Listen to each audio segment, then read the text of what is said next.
Homeland Security Chief Alejandro Mayorkas said Sunday that he and his deputies could have blocked more migrants at the southern border. "We would have taken executive action more rapidly if he had known in 2020. Emphasis added that the Republicans would reject his January 2024 border bill. Mayorkas told CBS News on December 22. This was not incompetence, countered Ira Mayhol, a spokesman for the Federation for American Immigration Reform.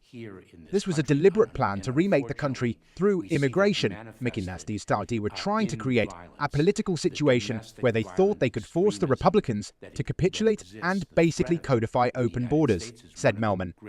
"They opened the borders because they wanted to flood the country," responded Rosemary Jenks, the co-founder of the Immigration Accountability Project. "But," she added, "I have no evidence that anyone at DHS, including Mayorkas, was used the migration pressuring Republicans in the Senate to do anything until the end of 2023, said Jenks, adding, "I think they saw a Senate opportunity at the end of 2023 and thought, oh, hey, regardless of what we do in the elections, maybe we can tie the next administration's hands with these dumb Republicans in the Senate." Regardless of Mayorkas' intentions, Democrats lost the White House to Donald Trump in November 2024. The defeat has kicked off a round of finger-pointing among Democrats.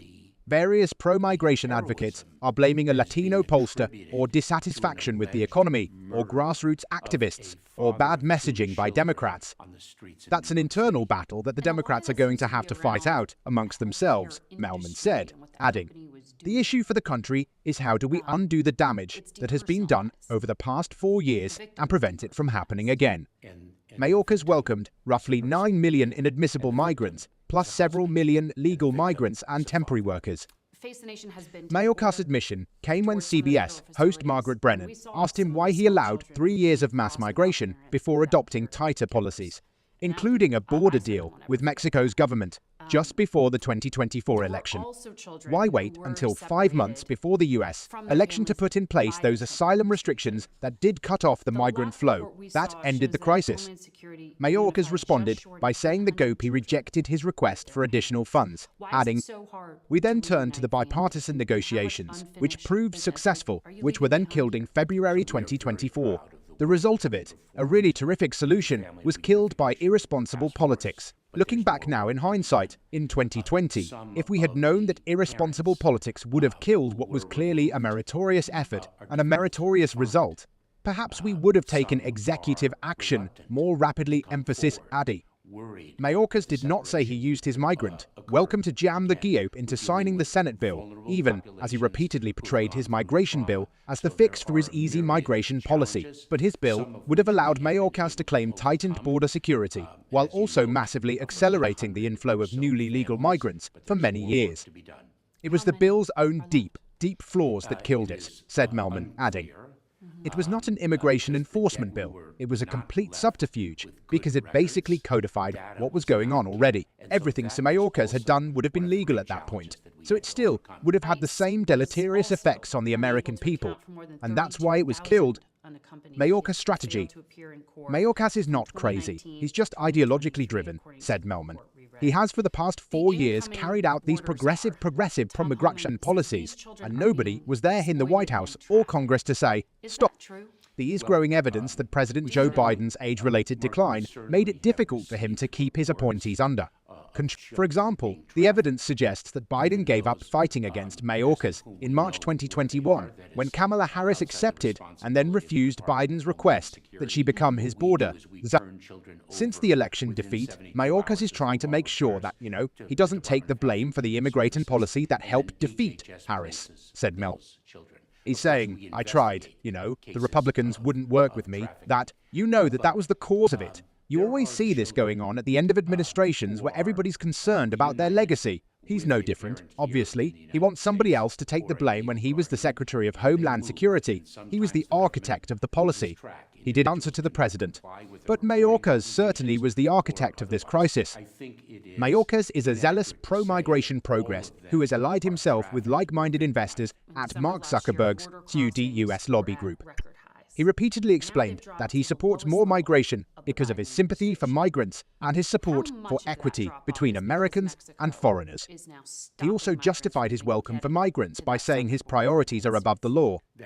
He explained his personal motivation in a May 22 graduation speech to the U.S. Coast Guard Academy. "My drive has been defined by a very clear purpose. My mother's and father's life journeys were defined by displacement. My mother was twice a refugee, first from war-torn Europe, and 19 years later, with my father, my sister, and me from the communist takeover of Cuba. My mother lost most of her family to the Nazi concentration camps, and she never really regained her sense of security. In Cuba, my father lost the business he had started, as well as the chance to be by his mother's side when she passed. My parents were both extraordinary people, principled and kind beyond measure. They instilled in me the values by which they lived unflinchingly. They are the primary engine of my drive, and the primary reason why I work so hard, my purpose." He also claims that the needs of US business are paramount, regardless of the cost to ordinary Americans, the impact on US children, or Americans' rational opposition. History shows an energized and committed minority often carries the day over a passive majority, One of the very first things the Biden administration did was ask Congress to act in the earliest days. And then fast forward, you had this bipartisan near miss on a border bill. All that time passed. Why wait until 5 months before the US election to put in place those asylum restrictions that did cut off the flow? Margaret, remember that ended a crisis. Margaret, remember where we were when the president took office. We were in the midst of the COVID-19 pandemic. The prior administration had imposed Title 42, which is a public health authority, and enabled us to expel individuals, to continue to expel individuals at the border as the prior administration had done. There was tremendous pressure to maintain the workings of Title 42, which we did.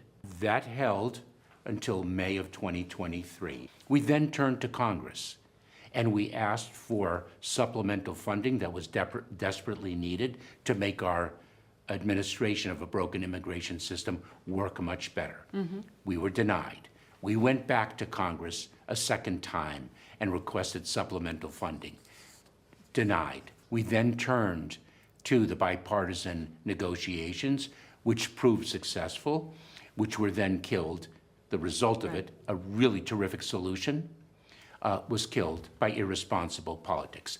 Looking back now in hindsight in 2020, if we had known that irresponsible politics would have killed what was clearly a meritorious effort and a meritorious result, perhaps we would have taken executive action more rapidly. Because Republicans argue in this back and forth over whose job it is to fix the problem. Congress would argue there was executive authority that could have been used before Congress legislated.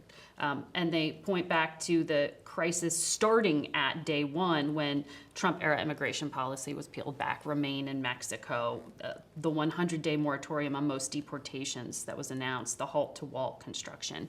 Did those measures, and I know you weren't yet in office personally, but did those measures set you up for failure? Remember something, Remain in Mexico is touted as the great panacea. The trend lines of migration were increasing quite exponentially from 2018 to 2019, and that is reflected worldwide. And then the COVID-19 pandemic hit. Remember something also about the executive action that the president took in June of this year. We also, over time, built capabilities that we did not previously have.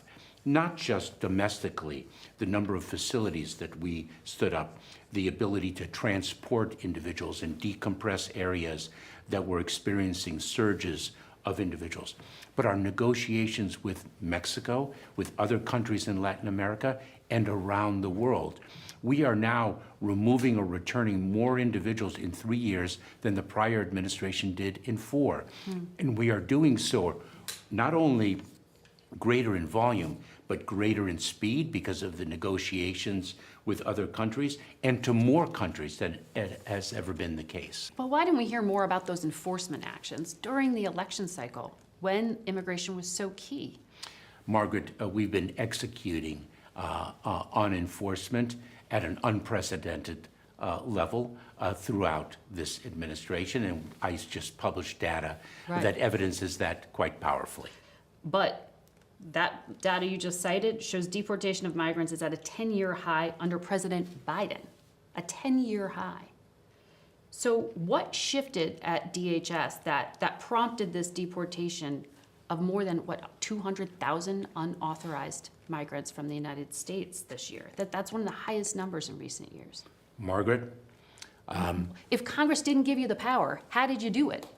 Margaret, we did it with skill, with strategy, and with unflinching dedication to that mission. But it would also suggest that there is the ability to do it without Congress acting, right? That's the downside of showing you can make it work. Yes, but Margaret, we made those very impressive statistics happen. But there is much more work to do, and what we have to do is to ensure that the problem does not continue. This broken system needs to be fixed. And it's not just to ensure that individuals who do not have a lawful basis to remain in the United States are removed, but it's also to ensure that we are providing humanitarian relief to those who qualify, one of our proudest traditions, and that we are also fueling the economy. You said recently that this massive Chinese hacking known as Salt Typhoon, the hacking of 8 telecom companies that siphoned up this metadata, the phone call records, logs, and information from millions, potentially, of Americans was accessed. Why hasn't the U.S. government stopped it? The intrusion is a very significant one and an extraordinarily impactful one and an absolutely unacceptable one. And the president has demonstrated a strong response to the People's Republic of China. It is very sophisticated. You mean? I'm sorry? Rhetorically, when he met with Xi Jinping? Well, just recently, the United States Department of Commerce proposed an action against China Telecom. So this is an ongoing situation. It is not static. The intrusion is a very sophisticated one. The telecommunications companies are working very vigorously to remediate it. They are working in partnership with us, with the Cybersecurity and Infrastructure Security Agency within the Department of Homeland Security, with the Federal Bureau of Investigation, and other agencies of the federal government. This is the largest intelligence compromise, potentially, in U.S. history. It is a very serious compromise and requires very serious action to remediate and recover from it, and also very serious response to it. How did you find it? That is not something I can speak to. The full interview is on our website and our YouTube page.